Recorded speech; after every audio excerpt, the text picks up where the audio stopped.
All action, Martin Murray. We certainly are. Our explosive young heavyweight Anthony Joshua was on that bench 7 days ago. In his place, the only Englishman to have beaten him. We welcome DILLIAN WHYTE along. Good to see you. Thank you, same to you. DILLIAN, it's like your British heavyweight's silent assassin, 14 fights. You've not gone past 4 rounds, knocked 11 of them out. Do you feel as though you're getting the credit you deserve? Kind of, you know. I'm hoping that the fight will get made and it will give me the credit that I deserve, you know. I've sort of like been under the radar for a while, but, you know, I had a few ups and downs with my career and stuff, and now I'm back on the up, so hopefully things will start looking up and I'll get the credit I deserve. Well, let's talk about your career first. You've just been walking through opponents. You're a bit of a force to be reckoned with. Listen, I'm a good fighter. I can fight, I can box. You know, I just need a bit more experience and a bit more fights under my belt, and I think, you know, I can go all the way. What's in your favour? Is it strength? Is it ability? What do you think your strong points are? I'll fight anybody. I'll fight anybody any day of the week. You know, that is my mentality and my mindset and my approach to training and to any fight. You know, I approach every fight the same, whether it's a journeyman or an undefeated fighter. And they're keeping you busy. I must say they are talking you and Joshua. They've got you ranked number 6 in the British ranking. Is that fair? Is that their shout? That's a fair ranking. In all honesty, it is a fair ranking, you know, because the guys above me, yeah, it is a fair ranking. I would say it is a fair ranking. Now, it's been simmering with you and AJ for a while. Tell us about the history when you obviously first met and what's been going on between the pair of you. Okay, it's always started. I was at the amateur boxing gym with my coach for, I think, 2 months or 3 months or something. He said, "Oh, do you want to fight?" I said, "Yeah, I definitely want to fight," you know. And then they tried to match me and they couldn't get anybody to fight me. And then he said, "Oh, there's one guy. He's had 4 fights with 4 knockouts, but I'm not sure because it's your first fight." And he was like, "I'll try and see what I can find anyway." So I said to him, "Don't worry about me, make the fight. I can look after myself." But you know, when you're a young kid and you walk into the amateur, you may say that to a coach and they think, "Oh, here we go." And another guy that says it was your first amateur fight. Yeah. You know, but obviously I had a kickboxing background. I came from kickboxing, okay. And you know, I had a few kickboxing fights as a kid growing up to see trouble and stuff. But my coach was like, "Yeah, I hear this all the time. Guys come in the gym and say this, then they lose, and we don't see them." And I said, "You don't have to worry about that with me because I won't lose. Whatever it takes, I'll win." And then I think he left the fight until 2 weeks before the show till he made it because he was in a lot of doubt. My coach Chris Oakley was in a lot of doubt, and then he made the fight. And then Anthony had a pound stomach. It was a good fight for an amateur fight. It was pure action for the 3 rounds. It was a good fight. You put him down. Yeah, I put him down twice, and the referee only counted once. The referee gave the count a long count. The referee counted, and then he got to I think 7. I'm in the corner, and he turned around and started saying to me, "I'll go to the corner." I was like, "Okay, I'm already in the corner." How's the land lie now with you two? I don't like him and he don't like me. Why? Because basically when I was on my band, you know, I'll go back a little bit earlier. When he was in the Olympics, I supported him. There's multiple articles online of me saying the only way Anthony Joshua would win a gold medal is if he didn't train or he didn't want it. I said that's the only way he would not win a gold medal. And then I don't know what happened. I think he must have been drunk or something. He came out online and started saying stuff, started calling me a drug cheat and said he can't take me serious. I only win the fight because I had kickboxing fight before. And I said, "Well, I didn't kick you. We had a fight. I punched you, I punched you in the face and you fell to the floor." There's lots of kickboxers gone over to boxing and they're nothing. Because boxing is a completely different sport. But he came out, he was abusing me, he called me a drug cheat and stuff, which I thought was unnecessary because he's on a high platform and obviously I was in the middle of my band, which is a dark place for me. For someone to unnecessarily come at me like that for no reason, that got me angry. So I retaliate. You know, I called him a few names and then that's what sparked it. Then I saw him, I think, a year or something after I saw him at the Klitschko training camp. And, you know, there was tension and stuff. And Malik Scott and Kevin Johnson and Emmanuel picked up on it and they was G'ing it up a little bit. But, you know, so I sort of snapped, and then, you know, I said to him, why did he say that? And he said, oh, I said it because I was angry that I lost the fight to you. I don't like losing. I said to him, well, it's only a fight. I don't like losing too, but if you had beaten me, I wouldn't have been angry. You'd have beaten me and moved on and gone about your business. And I've done the same thing. And then it got a bit heated, and, you know, I offered him out to fight me. You know what I mean? I'm not like that, but at the end of the day, he said those things about me, and I was angry. So I offered him out to fight me, and then they sort of got calmed down and stuff, and then we actually was okay. We started talking, because he explained to me why he said what he said. He said he got taken out of context. That's not what he said. The boxing news just writ whatever they wanted to writ. And then we was alright. We was there for, I think, 2 weeks. We trained. We even been in a few runs together and stuff. And then it was okay. I even, he was going to fight, I think, Constantine Eric. He never had any sparring. I said, you know what? I'll help you out spar, because you're not getting enough sparring development. I said, actually, I'll help you out to spar. And then he said, okay. And then in the evening, he said, oh, no. I'm just going to go running or something. And then he came back, and then he started ranting about some other stuff again. So there's no love lost. There's no love lost. What about his improvement as a fighter? Because obviously everybody is saying he's the future. He's going to be a world heavyweight champion. How do you think he's progressed? He's progressed nicely. He's doing exactly what he needs to do. He's taking out the trash in good style and good fashion. But at the end of the day, he's just another, and in my eyes, he's just another undefeated fighter, just like me, that's in my way to get to where I want to get to. So I don't see him like, oh, everybody sees him. But he hasn't been tested. Yeah, listen, I'm sure he's been tested in the gym, etc., but I don't see him, everyone's seen him as he's a god, or he's an excellence. I don't see him as that. I just see him as just another man that I need to fight. I'm undefeated. I got just as much ambition than him, just as much ambition as him, if not more ambition, and I am hungry. Glenn, it's good to see two potential domestic rivals from the game. It's very good, you know, especially as they've got a little bit of history, and you know, the person that's setting the boxing world alight at the minute, the one that lost when they met as amateurs. So that's good. That's a fight, you know, that's gonna get built up. Two young talents.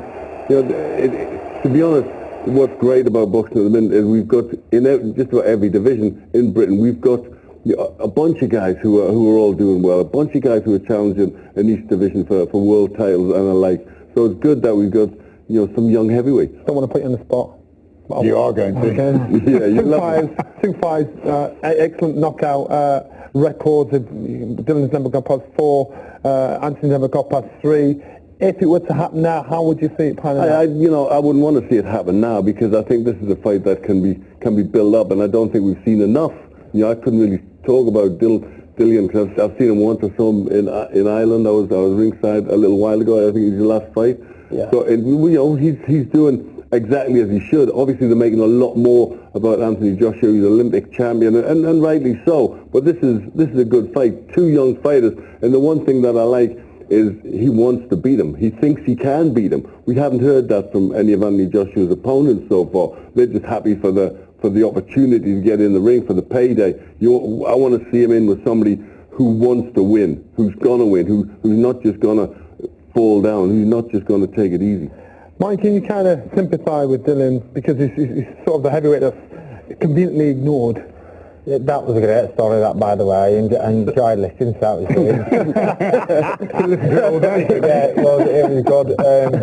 Yeah, I mean, I can kind of understand where he's coming from, obviously, because I was in a similar position when everything was going on with the middleweights, and I just, obviously, like he's doing, just got me head down grafting, you know, and this is the first time I've met him. I've not seen that much of him, but the first time I've met him, and you can just tell his mentality's right. You know, we want the big fight. He's not bothered who will fight, and you know, when that fight does come along, it'll be a top fight. Great stuff, guys. Dillian is guided by a former Commonwealth king who we had plenty of fun with a few years back. Chris Oko, remember the bad Mama Jamma meeting a cruiserweight rival of the time, or just a familiar face? Yeah. So Chris, you're undefeated. You're the Commonwealth cruiserweight champion. You think you're ready for world title on us now, eh? Well, let's see about it. Yeah, Glenn, I'm ready. The question is, are you? This is the dream cruiserweight match, the past against the present. Chris Oko, the bad Mama Jamma, the Commonwealth champion, he's ready to rock. I'm ready to roll, I'm ready to slip, I'm ready to slide. Question is, Glenn, are you?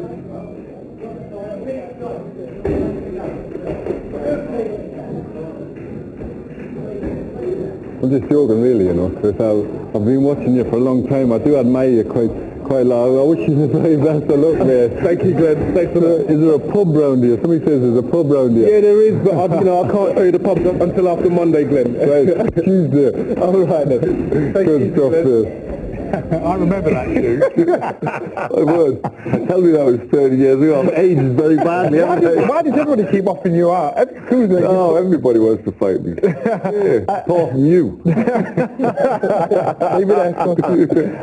I gather Chris was in a bit of a car accident about a month or so ago. How is he at the moment? He's on the mend, but he's still in a bad way. He won't be able to walk anytime soon. He broke both his hips, tore his bladder, and some other bits and bobs. But you know, the main thing is he's okay, he's alive, and he's on the mend. So I'm just grateful that he didn't die. You know. Well, we wish him well, of course. Lovely guy, isn't he, Chris? Yeah, he's a great guy, and he's been there for me my whole boxing career. So you know, he's an amazing guy. He'd have done, Glenn. Well, mate, we wish you a speedy recovery, Chris. Okay, good memories, of course. Back to the glamorous heavyweight division. And at last there are real movements stateside again as the huge charismatic puncher Deontay Wilder prepares for the first defence of his WBC crown. Is he the new All-American hero? Here's Andy Scott. With devastating punch power, Oh, that's taking him out. Damn, baby, good night. and personality to match, Bob White! Deontay Wilder has given the much-maligned heavyweight division a timely boost. I don't want nobody to doubt me no more. Come with me, ride with me, slide with me, hide with me, whatever we got to do, baby. Let's go, man. The Olympic bronze medalist stopped 32 opponents in a row before outboxing WBC king Bermain Stiverne. And now the first American boxer to win the heavyweight title in nearly a decade. Who can't box? Who can't box? Who can't go round? Who can't take a punch? I'm still pretty. I'm still pretty. Everything that I've gotten in my life, I had to work for it. I ain't been born with a silver spoon in my mouth, so I don't know what that feels like. Ain't nobody gave me nothing. That belt wasn't given either. Now Wilder gets his Alabama homecoming against challenger Eric Molina, who bids to become the first world heavyweight champion of Mexican heritage. I can't allow no man to come in and take what I done earned. No matter where you from, no matter how hard you may train, and I'm glad you're training, because I don't want to hear no excuses. With Vladimir Klitschko closing in on retirement, the next generation of heavyweight talent is already emerging, spearheaded by the Bronze Bomber, who hopes his reign can be just as prosperous. I got big goals, I got big dreams still. Even though I'm the champion of the world, I got a great opponent, got a great opportunity to become the heavyweight champion of the world himself. But I can't let that happen, so as for now, it's just going to only be an opportunity.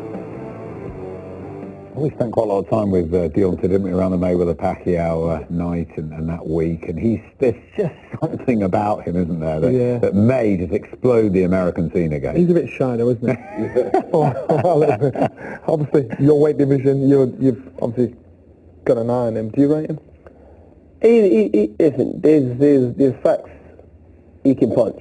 He can definitely punch, but I don't think he can take a punch, you know, and his top off is good, but his legs seem so skinny, and he's been put down a few times in sparring as well, like bad as well, so you have to rate his power, you know what I mean, he's a massive puncher, but, you know, I would love to fight him one day. He showed his skills too against Bermain Stiverne though as well, when he needed to. Yeah, I think Bermain allowed him to show those skills, because Bermain, that wasn't a good Bermain Stiverne that showed up at all. That was I don't know, Bermain wasn't right, and I think he was suffering from dehydration or something. He was in hospital after the fight and stuff.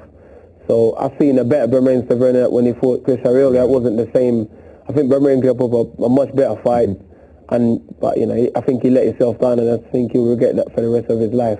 Glenn, Wilder, good for the heavyweight scene right now? Very good for the heavyweight scene. He's a breath of fresh air, isn't he? And I think having an American with a world heavyweight title as well really builds the game up, because if they haven't got a champion, they kind of forget about that division, and that's what's happened to the heavyweight division. Now it's looking good again. Some good names coming in. And you know, Wilder, I'm looking forward to seeing him in some big fights. Obviously, apart from number one, who else would you like to see him in there against? My obvious pick would be Tyson Fury, because I think Tyson he's been around the game a long time. He's undefeated. I think it's time he got a shot at a world title, be it Klitschko or Deontay Wilder. I think he's definitely worthy of a shot. First things first, he's got to have a first defence against Eric Molina. Now, expected to win, but Molina only